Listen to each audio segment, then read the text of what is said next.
सैयदा फातिमा ज़हरा के पास 40 ऊँट खड़े थे। एक बीबी आई, वो कहने लगी अम्मा जी ये जो ऊँट खड़े हैं ये मेरे हैं, अब बताएं मैं अल्लाह के रास्ते में दूं तो कितने दूं? सैयदा फातिमा कहने लगी एक बकरी दे दे। तो कहने लगी हुजूर अगर आपके पास 40 होते तो आप कितने देती? सैयदा फरमाने लगी मैं सारे के सारे दे देती। तेरे लिए मसला और है, मेरे लिए फतवा और है, सारे दे दे।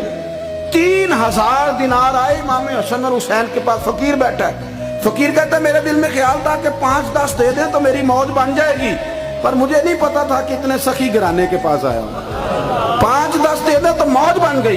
कहते इमाम हसन ने 3000 दिनार मेरी हथेली पे रखे और मेरा माथा चूम के कहने लगे यार मेरा तो ख्याल था कि तेरे इंतजार पर तुझे कुछ मिलेगा, पर ये रख ले, मुझे पता होता कि तुझे इतना मिलना है तो मैं तुझे इंतजार न कराता। जल्दी दे, खुद भीख दे, खुद ही कहे मंगते का भला हो। इमाम हसन भी शहीद हुए, जहर दिया गया और जब वो शदीद बीमार हो गए ना, जहर असर कर गया, तो इमाम हुसैन आए, बड़े परेशान हुए, रो पड़े, कहने लगे भाई मुझे बताओ किसने जहर दिया?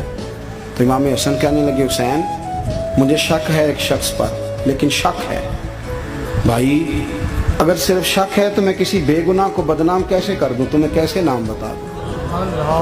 ये नामालूम पर्चे कराते नहीं हम रोज नामालूम पर्चे, जिस पे दुश्मनी है उसका नाम लिखा दो, खत्म हो गई बात। इमाम हसन की तरबियत है, फरमाने लगे जिस पर मुझे शक है उसका नाम बता दूं, तो अगर वो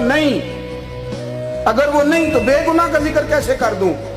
इमाम हुसैन फरमाने लगे भाईजान अगर वही हुआ तो आप फरमाने लगे वही हुआ ना तो हुसैन फिर भी तू छोड़ दे, मैंने रब के सुपुर्द कर दिया, अल्लाह बेहतरीन इंतकाम लेने वाला है। अल्लाह इतना बड़ा हौसला सैयदा के बेटे का, शेर के बेटे का, शेरों जैसा कलेजा, तो कहीं बैक भी तो हो ना, कहीं तू दरगुजर भी तो करना, हर जगह छा के रहना। मुझे जाती तौर पर दयानतदारी से कहता हूँ, मस्जिद में बैठा हूँ, जब मेरे आने पे लोग नारे लगाते मुझे तकलीफ होती, मैं कहता हूँ यार नबी पाक की नात चल रही थी, उसका अदब ज्यादा है या अजमल कादरी का अदब ज्यादा है? छोड़े आप, जो आया है वो बैठ जाएगा, खत्म हो गई बात। और वैसे भी जो लोग जलसों के लिए मेहनत करते हैं ना, बेचारे इश्तिहार लगाते हैं, मस्जिद की सफाई करते हैं, जो लंगर पकाते हैं, वो तो स्टेज पे आते नहीं, हालांकि ज्यादा सवाब तो उनको मिलता है, वो तो पीछे छुपे होते हैं।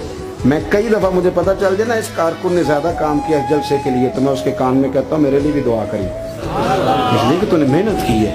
इमाम हुसैन खुद बताते हैं, फरमाते हैं कि अब मेरे भाई ना इमाम हसन अपनी एक बीवी को तलाक देना चाहते थे, इख्तलाफ शदीद हो गया, बात तलाक तक आ गई।